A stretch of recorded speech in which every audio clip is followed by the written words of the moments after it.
Israeli বিমান আল জাওয়াইদা শহরে বিমান হামলায় হামাসের কাশেম ব্রিগেডসের কমান্ডার সহ ৬ জন নিহত হয়েছেন। এছাড়াও গত একদিনে ইসরায়েলি বাহিনীর হামলায় নিহত হয়েছেন অন্তত ৪৫ জন ফিলিস্তিনি। এর মাত্র একদিন পরই আংশিক যুদ্ধবিরতি পুনর্কার্যকরের ঘোষণা দিয়েছে ইসরায়েল। আফ্রিদি হোসাইনের ডেস্ক রিপোর্ট। গাজায় ১০ অক্টোবর থেকে কার্যকর হওয়া যুদ্ধবিরতির পর ইসরায়েল ৮০ বার চুক্তি লঙ্ঘন করেছে। এই সময়ে অন্তত ৯৭ জন ফিলিস্তিনি নিহত এবং ২৩০ জন আহত হয়েছেন। রোববার মধ্য ও দক্ষিণ গাজায় বিমান হামলা চালিয়েছে ইসরায়েলি প্রতিরক্ষা বাহিনী। তাদের দাবি, হামাসের সশস্ত্র শাখা কাশেম ব্রিগেডস ইসরায়েলি সেনাদের লক্ষ্য করে হামলা চালায়, ফলে তারা পাল্টা বিমান হামলা চালাতে বাধ্য হয়।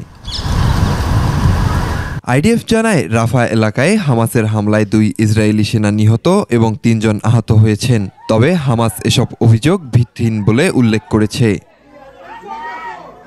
অন্যদিকে একই দিনে হামাস ২ ইসরায়েলি জিম্মির মরদেহ রেড ক্রসের মাধ্যমে হস্তান্তর করেছে বলে নিশ্চিত করেছে ইসরায়েলি কর্তৃপক্ষ। তবে এই জিম্মিদের পরিচয় বা মৃত্যুর কারণ সম্পর্কে বিস্তারিত তথ্য পাওয়া যায়নি। Afridi Hossain, desk report, ২১ television.